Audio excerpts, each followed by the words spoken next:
Well, welcome everyone. Welcome to all the participants who have joined us for tonight's webinar and the viewers who are watching the recording. Before we get started, I'd like to acknowledge the countries that we're all on.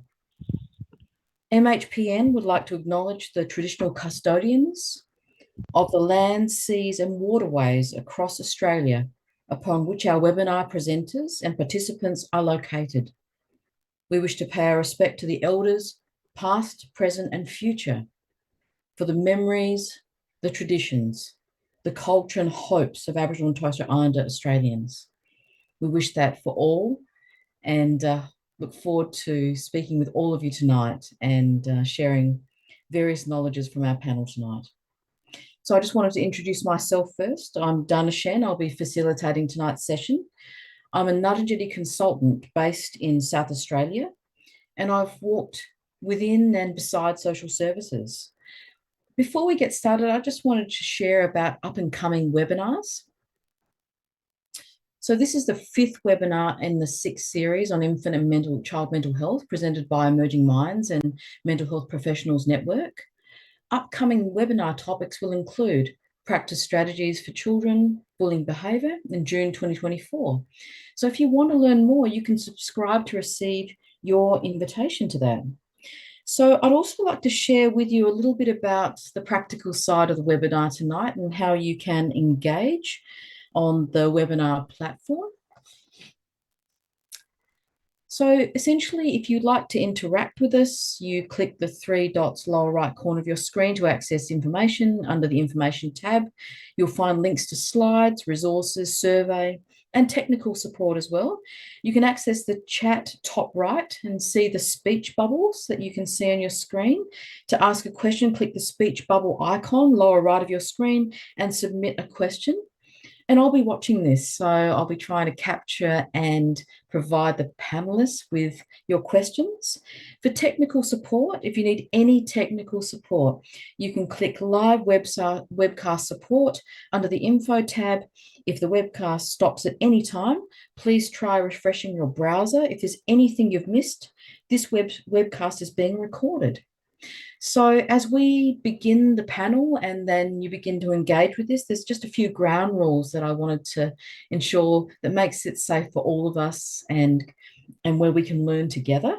First of all, if you can be respectful of other participants and panelists in what you're doing, and also keep comments on topic in the chat box as well. So I'd like to just go over to the learning outcomes first. I won't go into them in detail because you would have read them earlier, but just to say that they're there and these are the aims that we will have tonight. I'd now like to introduce the panel, and in introducing them, I just wanted to give a little bit of context first. So we're focusing on out-of-home care tonight, and of course, there's some really major and important issues that face us, particularly as First Nations community. So as of June 2021, there were about 46,000 Australian children in care. At this time, this included about 19,000 Aboriginal children in care, and of all children in care. So unfortunately, it continues to be an overrepresentation of Aboriginal children in many systems in our country, including out-of-home care.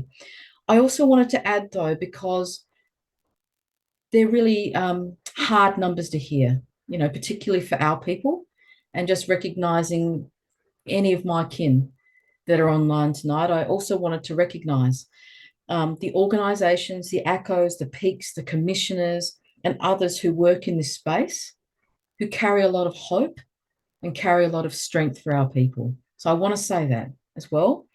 And also I want to recognise all of the elders and the people that walked before us, that have done this work and had hope and strength and got us to this place. So thank you to all of you. So I won't be going into detail on the panelists tonight because you would have seen their bios, but just to kind of explain who these people are. So first of all, we've got Candice Butler from Queensland Child Protection. We've got Dan Mitchell, the CEO of Aboriginal Family Support Services. Lana Draper, New South Wales, occupational therapist. And Debbie Haynes, clinical psychologist, registrar in New South Wales. Before we get started into their presentations, I thought it'd be nice to hear from them and a bit about what brought them to this work. So Dan, I just wanted to hand over to you first, and if you could answer this question for listeners tonight and to those that are listening to the recording. We know how committed you are to working with our communities. Why did you choose this field to do this work with our people, Dan? Thank you, Dana. For many years, and probably over 25 years, I've remained in the out-of-home care child protection area, and I think it was because, or I do know it's because, as an Aboriginal person or a person of colour growing up in South Australia before the first referendum, I knew what it was like to have a father and a grandmother come under the Aborigines Protection Act. It actually meant, as coloured people, we didn't have rights about our lives or where and with whom we could live if the government choose at that time to come in and remove coloured children or Aboriginal children from their families. And I still believe that is why I advocate and agitate for change at the highest level now, so Aboriginal children and families have rights and their rights are recognised. Fantastic, Dan. Thank you so much. Candice, can I hand to you now? Yes, thank You you. do this field, Candice. I think for myself, I was when I was studying social work, child protection was never an area that I thought I would end up in, to be honest. But from acknowledging this importance of us being at the forefront and being able to, make decisions that are hopefully going to have impact for generations to come, then why not be in the system to help, like what Dan said, agitate, push, advocate for our mob and give voice to Aboriginal and Torres Strait Islander people and help them find their voice. Mm-hmm. Thanks so much, Candice. And it's so nice to have you here too. And Lana, how about you? Why did you choose this field? Yeah, look, as an occupational therapist working in pediatrics, the increasing prevalence of autism diagnoses, and I wasn't seeing the correlation of behaviors to the diagnosis, which is where complex trauma came to the forefront, and complex trauma sits within the out-of-home care space. So I moved into the out-of-home care space, into a therapeutic specialist service working with kids in out-of-home care. And in that role, there's a space there for advocacy and contributing to positive change and disrupting a system that has so much bias that sits within it, disrupting that for change and better outcomes. Thank you so much, Lana. I'm so looking forward to your presentation tonight too. And Debbie, how about you? Why this field? Why did you choose this place to be in? Yeah, so I think that it comes from a lived experience of out-of-home care throughout the generations of my family, and right back from stolen generation, across the board. And I just knew that there was a place for advocacy, but not only that, therapeutic intervention and early therapeutic interventions for our young people, and the overrepresentation of our mob in care and that disconnection to culture. I could just see a really important healing space and a lot of work that can be done within that scope of child protection and out-of-home care. And I just knew that I had to kind of be there to use the best of my ability and my advocacy skills to be able to put forth their voices within this space as well, so that we can really hear these young people's voices about what their out-of-home care journey is like for them. Mm-hmm. Fantastic. Thank you so much, Debbie. And I think listeners and people watching the recording are going to be really excited about what people talk about. You know, it's these leaders and these clinicians that can really make a difference. So I think you'll be excited about what you hear tonight. So on that, I'd really like to hand over to our first speaker, Candice. Thank you. Can I, though, also begin by acknowledging the traditional owners of whose lands I walk, talk, and do business with you all tonight. And I furthermore acknowledge the traditional lands on which you are all joining me and us from today.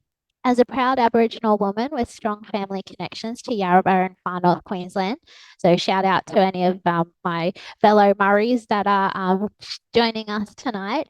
I am passionate about ensuring Aboriginal and Torres Strait Islander peoples have true self-determination and authority over decisions that are made about their lives, particularly in child protection. As this slide highlights, realising the full intent of the Aboriginal and Torres Strait Islander Child Placement Principle allows for Australia's First Nations people to reclaim decision-making that is consistent with self-determination and based on cultural ways of being, doing and knowing. The Closing the Gap National Agreement acknowledges that to overcome the persistent inequities for Aboriginal and Torres Strait Islander peoples, there needs to be structural change, and that Australia's First Nations people must determine, drive, and own these desired outcomes. The Aboriginal and Torres Strait Islander First Action Plan from the Safe and Supported National Framework for Protecting Australia's Children is a commitment to systemic transformation from all Australian governments to build stronger futures for Aboriginal and Torres Strait Islander people through empowering their children and young people. The fifth action in the First Action Plan is in relation to active efforts and implementing the Aboriginal and Torres Strait Islander Child Placement Principle that you see on the screen to the full standards of active efforts. This action recognises that connection to family, community, culture and country, and reunification and restoration is a key part of implementation for all states and territories. The Aboriginal and Torres Strait Islander Child Placement Principle was developed in the 1970s by Aboriginal and Torres Strait Islander childcare agencies. It recognises the ongoing destructive impact of policy and practices of assimilation and separation and removal of our children from their parents and communities. It recognises that we as Aboriginal and Torres Strait Islander people have the knowledge and experience to make the best decisions concerning our children, and it recognises the importance of each of us staying connected to family, community, culture, and country. It has 5 core elements, which is prevention, partnership, placement, participation, and connection, with system elements such as legislation, policy, programs, processes, and practice all intertwined. I think it's also important to acknowledge that the true implementation allows for recognition of the importance of cultural authority, inclusion of young people's voices, and having strong accountability mechanisms. Fundamentally, we can't go past the United Nations Declarations on the Rights of Indigenous People and the United Nations Charter on the Rights of the Child, which is strongly linked to the Child Placement Principle. I know at times we all may feel that this might not be the case, but we are, as Australia, signatories to both those documents. So I think, as we go through our yarn this evening, I ask you all to reflect on, well, how is it that by embedding a social and emotional well-being perspective, that we are also ensuring that we're staying true to UNDRIP and also to the Charter of the Rights of the Child. Us as Aboriginal and Torres Strait Islander people, for us, culture is integral to the safety and well-being of our children. The best interests of a child cannot be concluded exclusively of considerations of a child's fundamental need and recognition to the right to maintain their cultural identity. In the current statutory context, it is unfortunately often a secondary consideration. Connection to culture is a strength.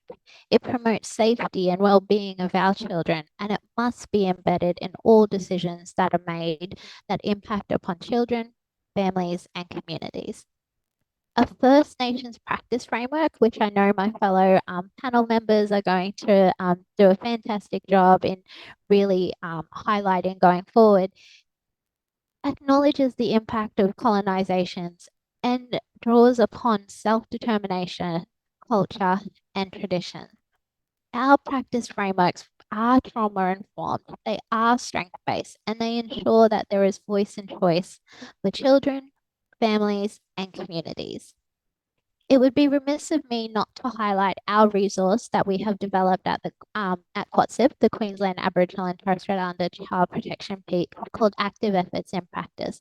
And I think my next slide has a diagram of the active efforts. So if I can have the next slide, that would be greatly appreciated. Thank you.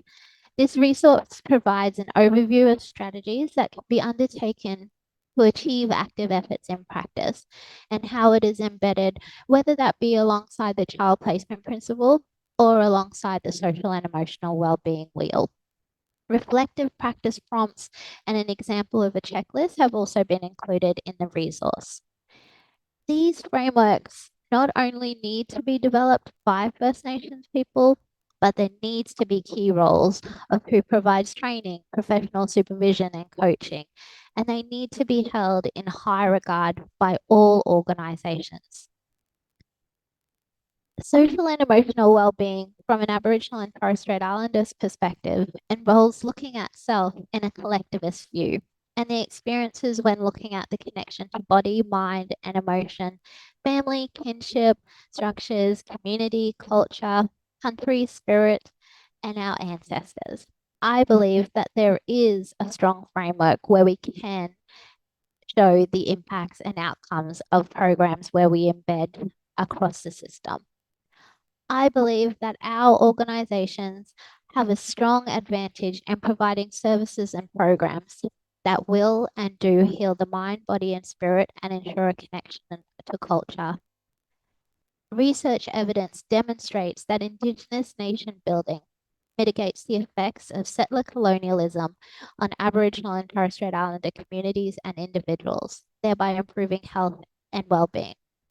When we as First Nations people are in leadership, it gives us all a sense of something that we can aspire to.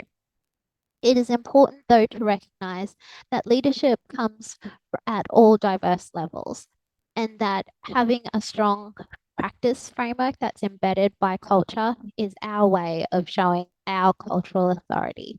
It ensures that our voices are at the centre.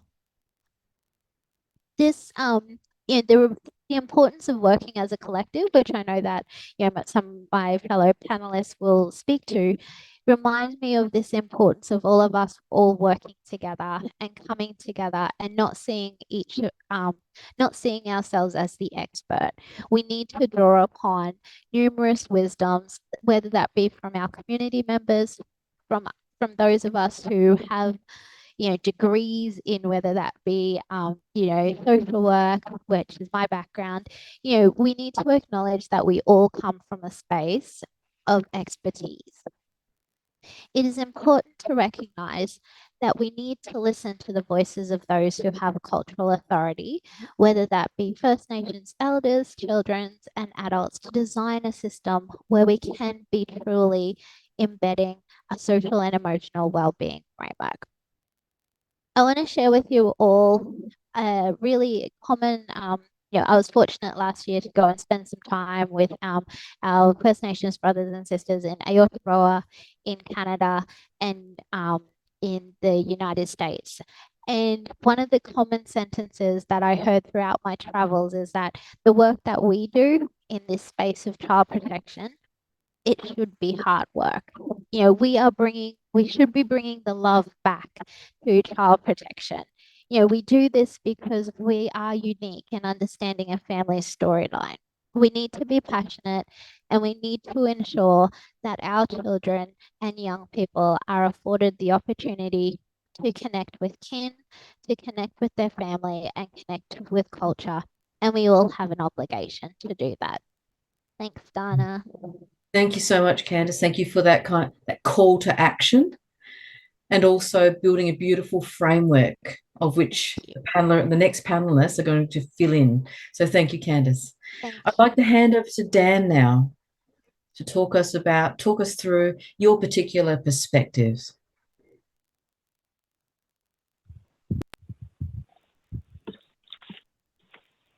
Thanks, Dana, and thank you, Candice, for the thought-provoking considerations, arguments, and views that most of us as Aboriginal people have been challenged by for many years. Let me start by saying, for our Aboriginal children, young people, their families, they need to be connected, and they need to be connected to each other. This connectedness supports Aboriginal identity and is the key in ensuring identity formation. It increases confidence and increases self-esteem and development. Culture needs to be recognised as a strength. In determinations, conclusions, or assessments in the field of social work, allied health, out-of-home care, is to ensure social, emotional, spiritual, physical, and psychological well-being of our children and young people. We know, recognise, and acknowledge that the longer that a child stays in care, the emotional attachment to a biological family member diminishes. Many leaving care have no attachment to a biological family member, no connection to family, no connection to culture, no connection to country, causing identity being disrupted, disrupting development of self-esteem and confidence. And some of these statements do come from disclosures of stolen generation people that I've interacted with in my role within child protection and out-of-home care.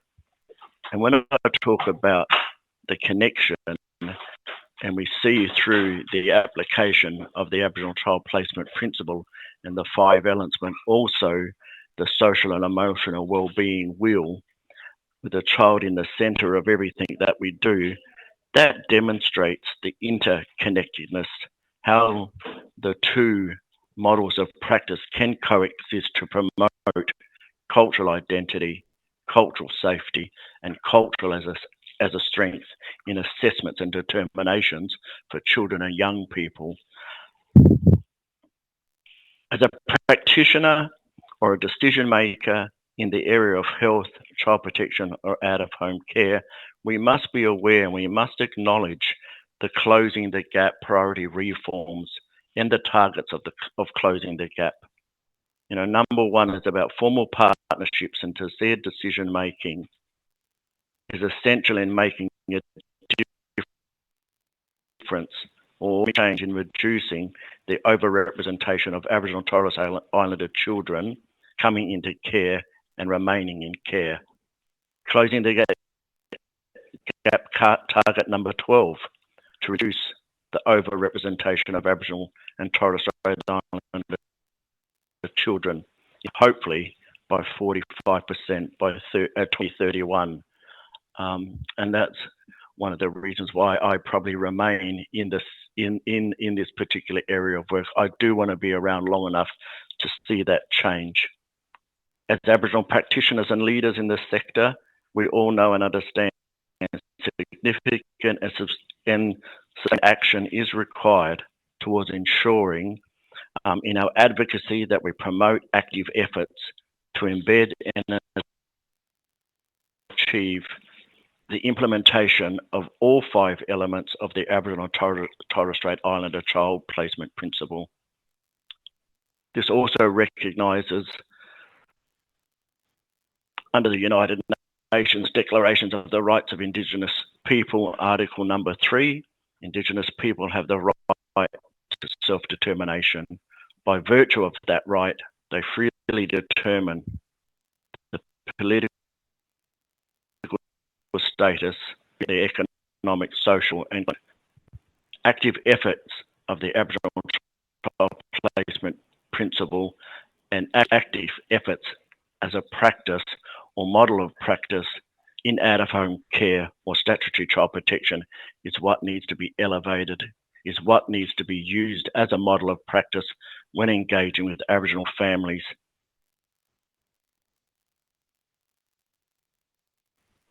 It also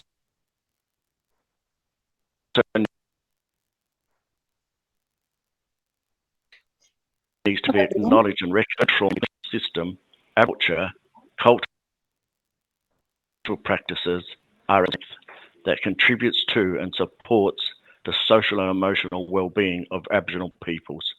This practice supports, contributes to enhancing cultural identity, self-esteem and confidence. Supporting this model of practice, social emotional well-being framework contributes to and supports cultural safety for Aboriginal people. If I think of active efforts as a practitioner in the child protection sector and focusing on prevention, if we focused on prevention by protecting children's rights to grow up in their family, by redressing the causes of child protection through intervention, then hopefully less children will come into care. And the key focus has to be prevention. Supporting families early to develop plans and create safety for their children to remain with their family, not removal from family as a solution. And we see that since 1985 of bringing the home report, for 39 years, that report has been in place. We know it's been reviewed, but we know in the context of South Australia as well, we haven't seen a reduction in the numbers of children coming into out-of-home care and remaining in out-of-home care. Prevention is the way that we can reduce the number of children coming into care by intervening with the family early, developing plans with the family and create safety for children to remain with their family. Concentrating on placement, placing children that are in the Aboriginal Torres Strait Islander child placement principle hierarchy, and acknowledging what that really means for an Aboriginal child group by their clan group, knowing what community they come from, knowing what country they come from, and involving family in decision making around placement. Participation is the other element that needs to be enhanced and actively worked on, ensuring that young people, their family, are participating in decisions regarding the care and protection. We can do this by supporting families in decisions regarding how do we develop that plan? Where and with whom do you want your children to be with? And intervene early to develop that plan with family so that they can create safety for children to remain with their family.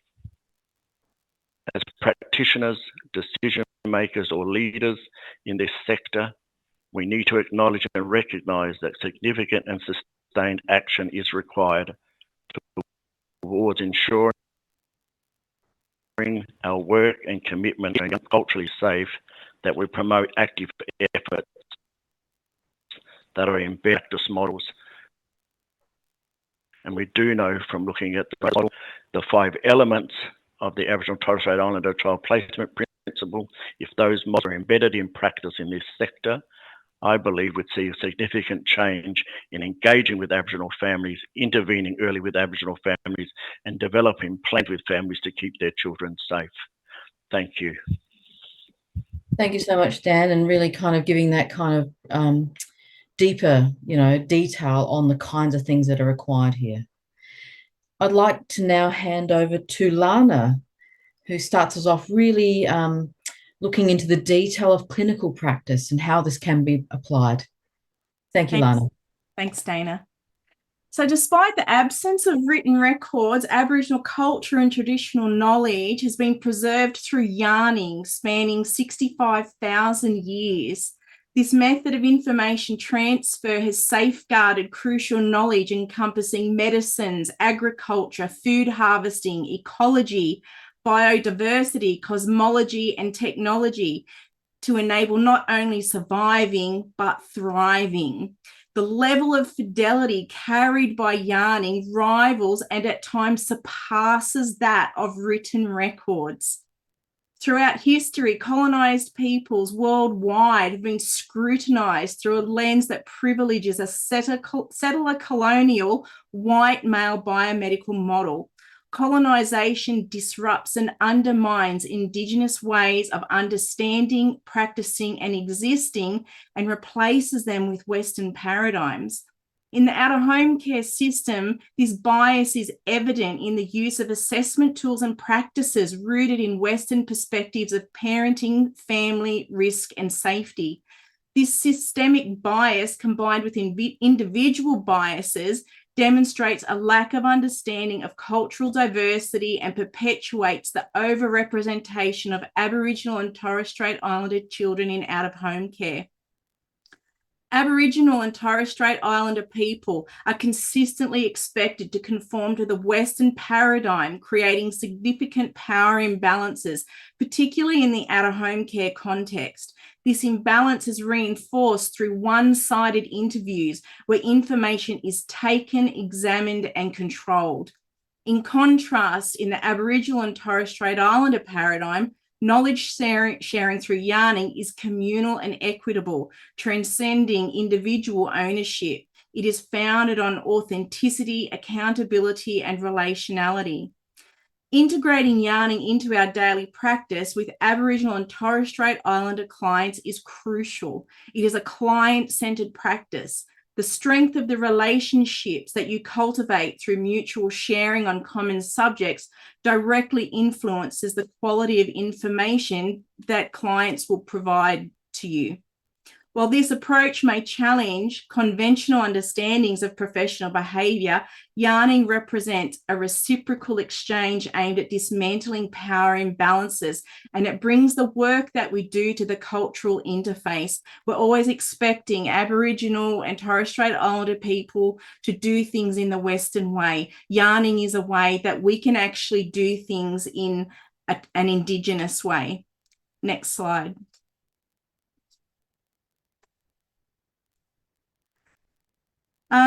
So in its cultural context, yarning transcends ordinary conversation. It is a cultural occupation aimed at making meaning, serving as a conduit for transmitting Aboriginal ways of knowing, doing, and being. As occupational therapists, we look at the model of human occupation and the Canadian model of occupational performance, and a lot of the other occupational models are client-centered. It always is based around what the client wants and how they want it and what's valuable to them. So we need to also do our work in a way that's client-centered, and yarning is that. There's efficacy in yarning as an information gathering tool, and it's been evidenced to provide robust understandings. It has adaptability across various contexts and settings, which underscores its strength. There are distinct types of yarning that have been identified. Each yarning style serves a different purpose and is underpinned by protocols and principles that command the roles of listener and speaker.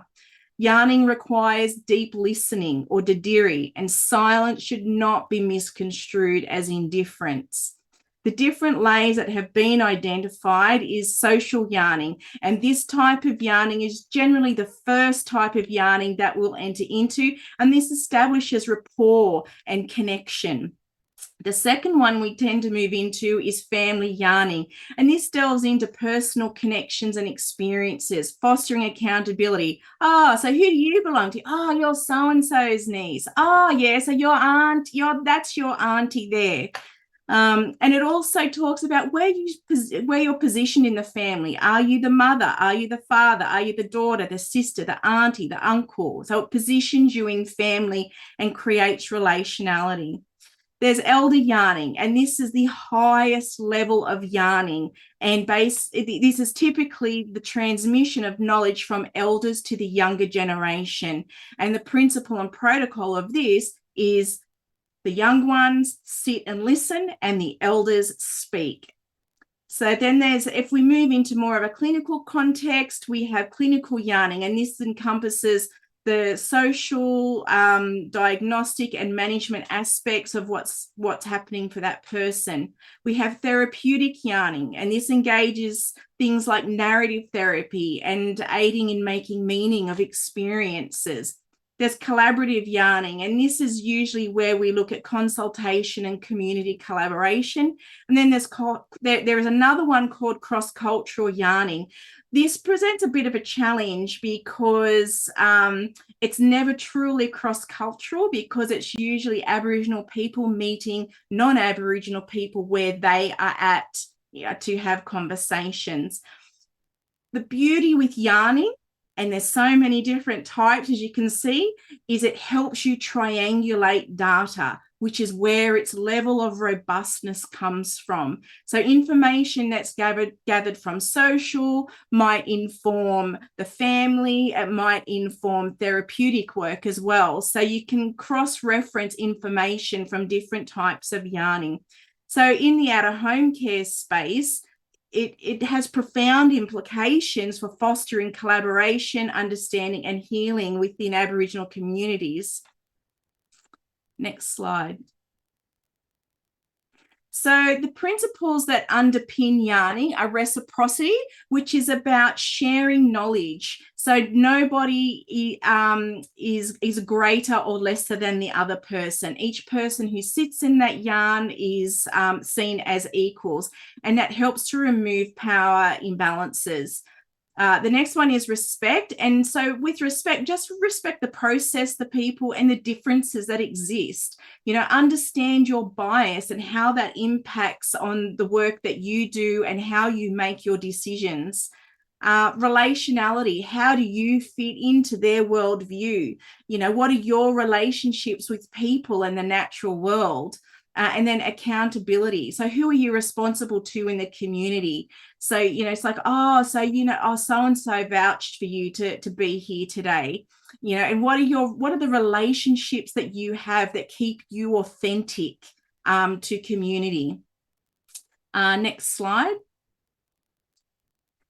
So we talk a lot about Aboriginal and Torres Strait Islander arts, crafts, song, music. And probably what I wanted to do is I wanted to show this artwork here. And you can see there's lovely lines. It's not a typical Aboriginal painting. It seems to be sectioned out. And so it's quite colourful and vibrant. And we look at that and we sort of go, oh, okay, that's nice. Next slide. And again. And again. Yeah. So that picture is actually a cartography map of each artist's area of country. So as you can see, all of those lines, all of those different sections, all of those different colours have meaning. Some are meeting places, some are where you will find food, some is related to seasonal camping. You don't camp here in the wet season because it floods. It talks about the things that you need to do in relation to the seasons to ensure that it's ready for when you come back next season. So art is not just art for Aboriginal people. Music is not just music for Aboriginal people. Yarning is not just sitting around and having a conversation. These are cultural occupations, and these are things we need to be getting Aboriginal and Torres Strait Islander engaged in our therapeutic work with them to rebuild their social and emotional well-being, their sense of belonging, their sense of making meaning of the world. Next slide. And again. And again. Yep. And so you can see that overlaid there, what that looks like. So I guess I would challenge therapists to reconsider what they would look at as an occupation and not just an artistic endeavour in a Western framework. Thanks, Dana. Thank you so much, Lana, and thank you for talking about not only the ways in which yarning is so important, but really giving status to the way we do things and how that can be part of the healing and clinical process. So thank you, Lana. I'd like to now hand over to Debbie to talk further about her experiences and what it means from a psychologist's perspective. Thanks, Dana, and thanks, Lana, as well, and Dan, and all of our other presenters who started off before me. I think I'm looking at more so the clinical work that happens. When we think about clinical work with Aboriginal and Torres Strait Islander children and young people, our work must be immersed, as Lana said, in culturally safe practices, privileging like Aboriginal knowledge systems and ways of knowing, doing and being, which has actually seen Aboriginal and Torres Strait Islander families and communities flourish for tens of thousands of years before colonisation. And as said by Candice and Dan, Active Efforts is now embedded into New South Wales law for those working with Aboriginal and Torres Strait Islander children and young people in New South Wales child protection and out-of-home care. And currently, New South Wales DCJ psychological and specialist services are leading the way by ensuring that all clinicians and staff are trained in culturally safe practices through embedding Aboriginal ways of knowing, doing and being into clinical work and service delivery. And that training package is Aboriginal designed, led, delivered and evaluated using culturally validated assessment tools. So what you can see here on this slide is what we have already, and that's the DSM-5 cultural formulation, which does not take into account an Indigenous standpoint theory or include Indigenous research methods gathered from information about Indigenous knowledge systems. And this cultural formulation is a series of 16 clinical questions, with the majority of those questions focusing on the problems of the client, with questions such as, why do you think this is happening to you? So if we were to test this formulation for its cultural validity with the quality assessment tool, we'd find it would not pass. And primarily because the research and framework has had no Aboriginal consultation conducted, nor does it align with the strengths-based approach, which is of utmost importance when engaging in best practice with Aboriginal people. So in current clinical practice, most clinical assessments and interventions administered by clinicians, as Lana has said, across all disciplines of healthcare are embedded in Western theories and methodologies and dismissing Aboriginal worldviews. And so therefore the data collected regarding Aboriginal mental health and wellbeing outcomes may not be telling us with valid and reliable accuracy that the intervention, program and procedure has any accurate effect at all. Next slide. So what you can see here is the colonised method of formulating treatment planning and goals is currently based around the 5P model, which focuses predominantly on the child's problems, with one section that is focused on strengths of the child and their supports. So referrals received are centred around negative discourse, which centre the child and young person and their survival behaviours as the problem. Out of these 5P formulations, a treatment plan is created, and most times goals are focused on symptom reduction via medications, Western psychological interventions, and Western behaviour management strategies. Next slide. So what can we use in practice that is evidence-based and culturally valid and reliable? So the 1995 Ways Forward report recommended valid SUB outcome measures must be guiding assessment and programs for our First Nations peoples, and the work of Dudgeon and colleagues proposed that the SUB model is a culturally appropriate method of practice which can be employed to assess and then measure any improvement following an intervention. So research recommendations are built on the premise that culture is the healing. It provides strength in identity and ignites purpose and responsibility. And as such, a social and emotional wellbeing formulation and treatment plan is built around exploring the young person's SUB and strengthening each of the SUB domains. Next slide. So how do we do that, you ask? Well, we utilise various yarning methods like Lana talked to. You can build your SUB formulation just as you do with, would do with a clinical interview. And yarning, of course, is a culturally safe tool that can position the young person as the expert knowledge holder regarding their SUB. And yarning may take place over several clinical sessions and can be built together using storytelling and artwork and play and eating. And in each domain, you'll be yarning about specific areas. However, the flow of the yarn will always be fluid. So you'll find that after a session, you'll have gathered a large amount of information across the 7 domains. A very practical and informative resource I like to use is Lana's Sub Yarning cards that she created, which provides an easy to use practical way of remembering what information is applied to each of those 7 domains. So as you can see on the slide, in the body and behaviours domain, you'll be yarning about like a cultural MSE or mental status examination, and that can be found in the 2014 Working Together booklet. This domain also includes age, weight, disability, their diet, whether or not they have a diagnosis, and of course it includes that child removal and survival behaviours as well as medications. In the mind and emotions domain, it's more than mental health. It includes that self-confidence yarning about, and you're hearing and listening to positive emotions that are coming up, as well as culture-bound disorders, cultural trauma symptoms, racism, and of course their diagnosis as well. And when we're yarning about family and kinship, it's about the family and group relations, kinship attachment, respect for elders, and of course that child removal and how that impacted on the young person. When we're yarning about community, you're listening out for lateral violence. You're listening out for family feuding or racism by the current supports in that young person's life towards the young person's community. When we take kids off country, they lose connection to those communities and cultural identity, their connection to responsibilities to the land and spirit beings, and taking them off country and disconnecting them from community will also disconnect them from their ancestor knowledge and belief systems, their dreaming and cultural healing practices, particularly when they're placed with non-Aboriginal carers. Next slide. So here's what John's initial SUB looks like in a visual.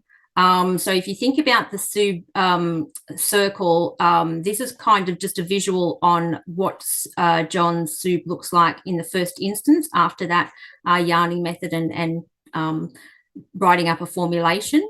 So this is about John, and he's 8 years old and he's been in out-of-home care since he was 2. John has lived with his carers, Jen and Fred, since coming into care. He has 7 siblings, most are now over 18, and his 2 younger brothers, who are twins, were placed together 3 hours away. John grew up in a non-Aboriginal household. He knows he's Aboriginal, however, he has no knowledge of his country, totems or cultural responsibilities, and he's not in regular contact with his siblings or extended family. So he's been diagnosed with FASD, and he has access to therapies and cultural mentoring and therapies through Bulmara Cultural Services. And Bulmara Cultural Services has a cultural mentor that's actually from the same country as John and understands his culture, country and spirit dreaming, but he's not with that cultural mentor at the moment. So as you can see here, after the yarning sessions with John and his caseworker, his carers and his supports, John's SUB formulation looks like that. As a visual only, you can write that up with all the information that you have. His strengths are more colour-filled domains, so the more colour within that domain, the stronger it is. And the domains that need strengthening are those that are more white. So you'd formulate your treatment plan, and that would mean that we would be strengthening the strengths and strengthening the gaps, knowing that everything's built on all of those strengths as we go ahead. As a psychologist who's developing the SUB formulation, you understand that John needs to strengthen these domains, so you develop a treatment plan which includes cultural mentoring with the Bulmara mentor and to support John's connection to culture and healing. Next slide. So after your intervention and after your treatment plan and recommendations, John's caseworker has more knowledge about how to heal John through strengthening his connections to his SUB. John's caseworker connected John to the local ARCHO, and he accessed the Bulmara cultural mentor.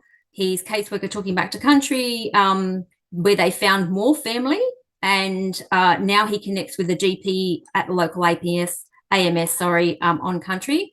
And his presentation is now more regulated as he is connected to more of his identity and strengths.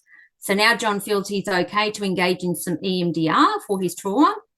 And you work with his carers, his caseworker and supports by upskilling them, with culturally responsive trauma-informed responses to John's survival behaviours. So we'd not forget to work on strengthening the already strong domains, such as working with the Bulmara Cultural Services, occupational therapist and speech pathologist that he's got on board already, really, really likes them, because we want to ensure that those remain strengths for John. And our progress reports will be centred around the SUB post-assessment. So again, I'd use Lana's SUB yarning cards and a yarning method to gather that information for the post-intervention assessment. And reports would include the work that has already been undertaken to strengthen those domains, including culturally adapted psychological interventions, as well as any results from culturally valid assessments conducted within the service period. So, of course, to visualise John's outcomes in his SUB, we would see it as the wheel on the screen. And as you can see, John's SUB is strengthened, and these strengths feed into every other domain: connections to country, culture, identity and self. And thanks, Dana, back to you.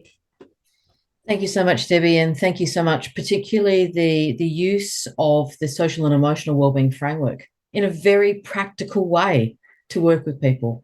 Really, really important for people to see how it can be applied. So thank you so much. We're going into our Q&A session, and I just wanted to recognise a couple of things. First of all, we had questions during registration, and we're also having questions come through now. In the time that we have, we're not going to be able to get through all of them. So I just wanted to recognise that. Thank you for raising them with us. And I'm going to do my very, very best in the next 10 minutes or so to ask our panellists some of the questions that have come through.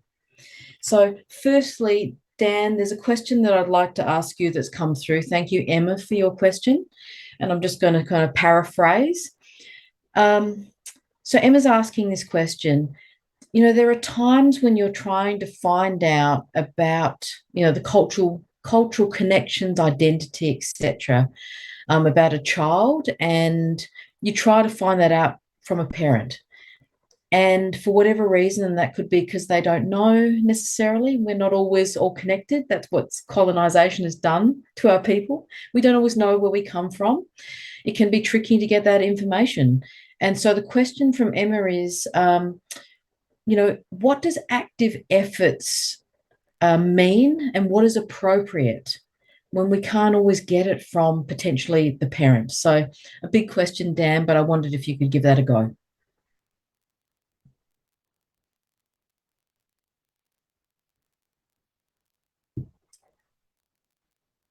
Dan, were you able to hear that at the moment?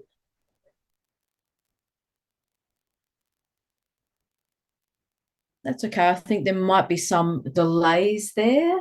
So I'm wondering if I could ask that question maybe of Candice. Did you want to give that a go? That'd be great. No worries at all. Happy to. I think when it comes to the importance of active efforts, it's about us all being thorough, about us all being timely, and about us all being purposeful in the way in which, you know, we work alongside our children, our young people, our parents, and our communities. So when it comes to, you know, questions around you know, how do we find out the, you know, how strongly connected a child or young person is, I think one of the big things is working alongside your Aboriginal and Torres Strait Islander community controlled organisation who may be in your area. And because they themselves have so much knowledge and wisdom about, you know, families within their area or region. And if they don't know, we you know, we have what we all like to refer to sometimes as either our Murray or you know, Koori grapevines, where, you know, we'll pick up the phone and we will, you know, speak to others in other areas. And so, you know, I would encourage, if the family themselves aren't strongly connected, then I would encourage you to, you know, work alongside your local Aboriginal and Torres Strait Islander community controlled organisation, or even working alongside, you may be really fortunate and have an Aboriginal and or Torres Strait Islander, you know, cultural practitioner within your team. So definitely draw upon the knowledge and wisdom that they may have about the child or the child's family.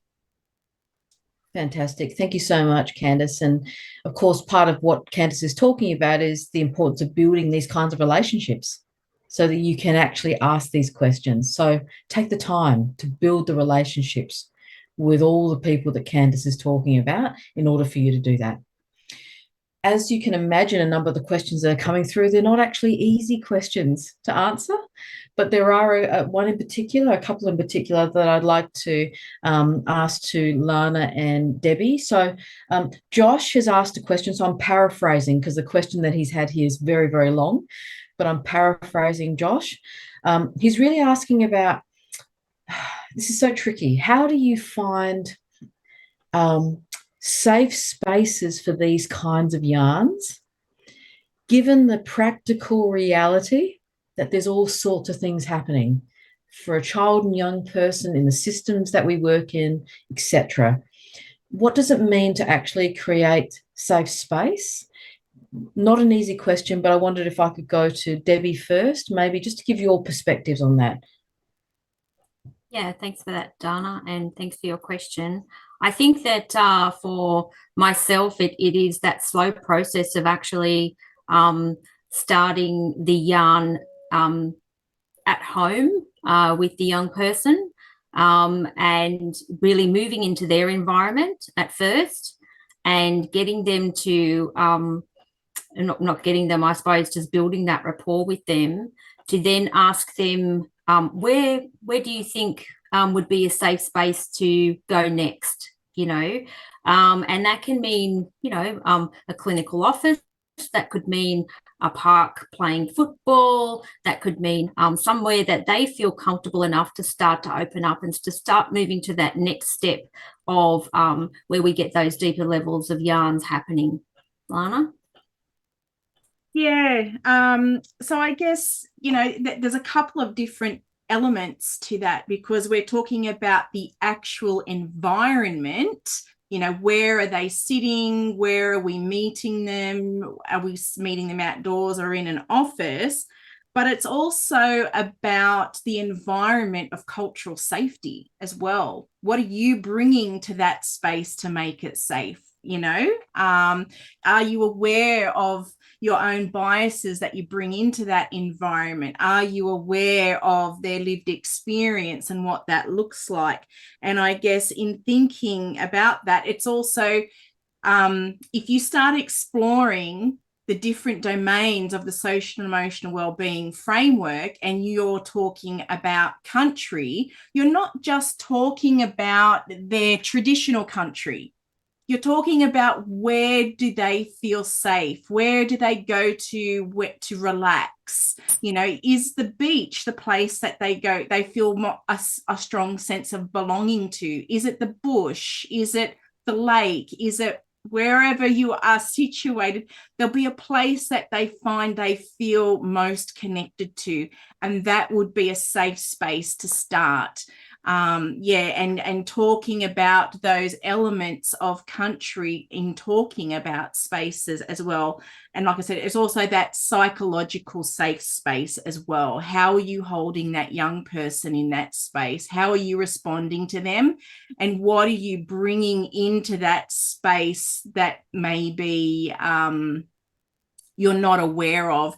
And the final thing I wanted to say about that is also, if we're having conversations with young people, you must share. It must be a reciprocal conversation. You cannot go in there and say, oh, yes, I had a yarn with them, and it was actually a semi-structured interview where you're just firing questions and they're just answering you. That just is not going to be safe at all. It's actually about, oh, okay. Oh, so you like going? Yeah, I went to the beach on the weekend. I took my dog there. So you're offering bits of information about you to build that relationship with them, so that you can get that more robust information to guide your work with them.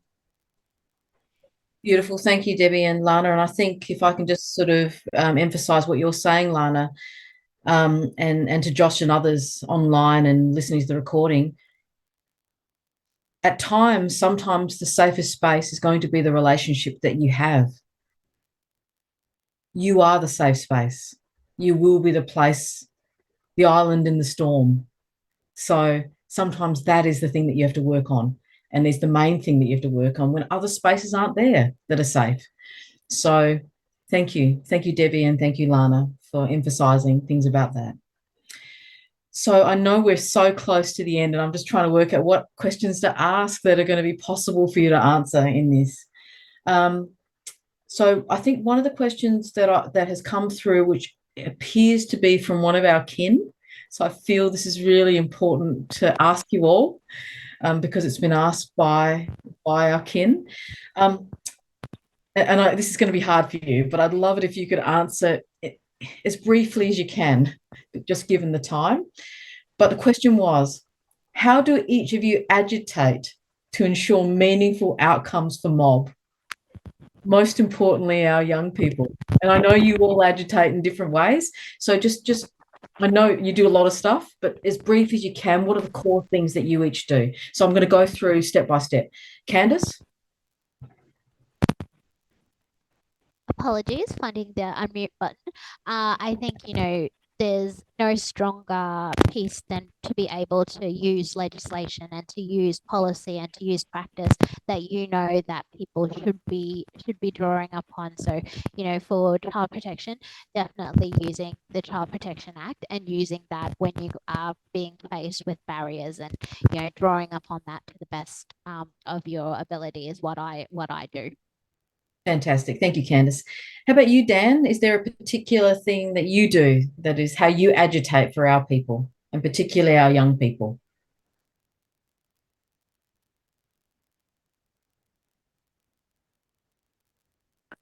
In the position that I'm in, Dana, in South Australia, is when I interact and participate with any other statutory authorities or ACOs, I will challenge chief executives, deputy chief executives of statutory authorities, and discuss with them around learnings that can come from the scenarios of a child or young person remaining in care, when we do know from practice if the Aboriginal child placement principle isn't actively used, it can be like Debbie was describing.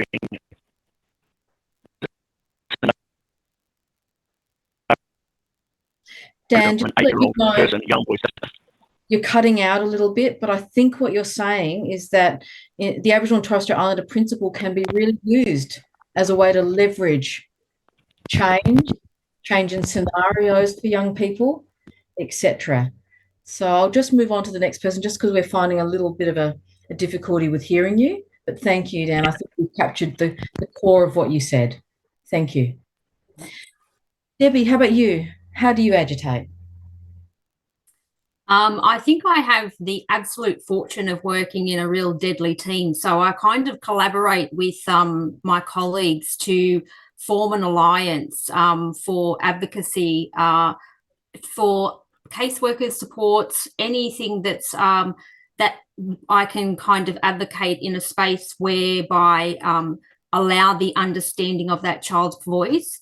It really needs to be put at the forefront, and that is also to advocate for the understanding that these practices that we actually engage in right now are not culturally safe or appropriate, and we really need to change practice and the way that we think about Aboriginal families and what that means to be in an Aboriginal family and grow up in an Aboriginal family.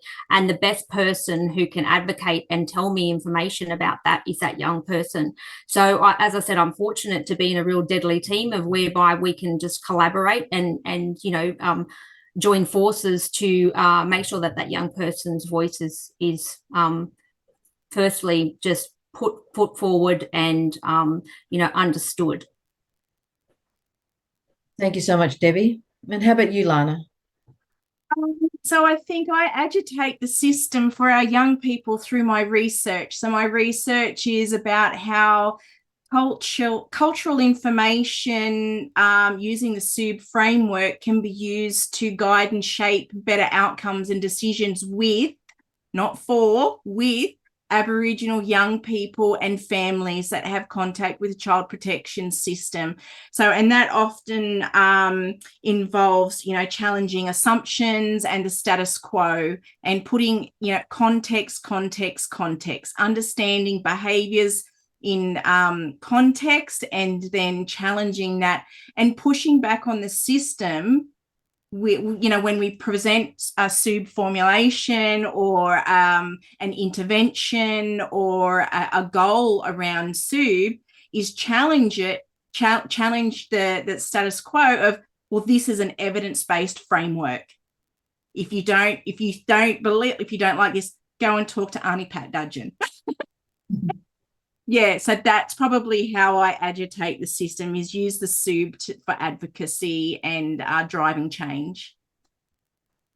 Fantastic. Thank you so much, Lana. And for those that are wondering, Auntie Pat Dudgeon is a psychologist and an elder in this work. So, and a lovely woman. So she's really worth listening to, and a wonderful, wonderful elder in this community as well. Okay, so we're getting so close to the end now, and you've started to do this, but I did want to give you the opportunity to really sum up what you think are the very most important points of what you said. What do you really want people to leave with here tonight and after they're listening to this? So, Candice, I'd like to come to you first. What are the key things that are really important that you want people to take away and listen to?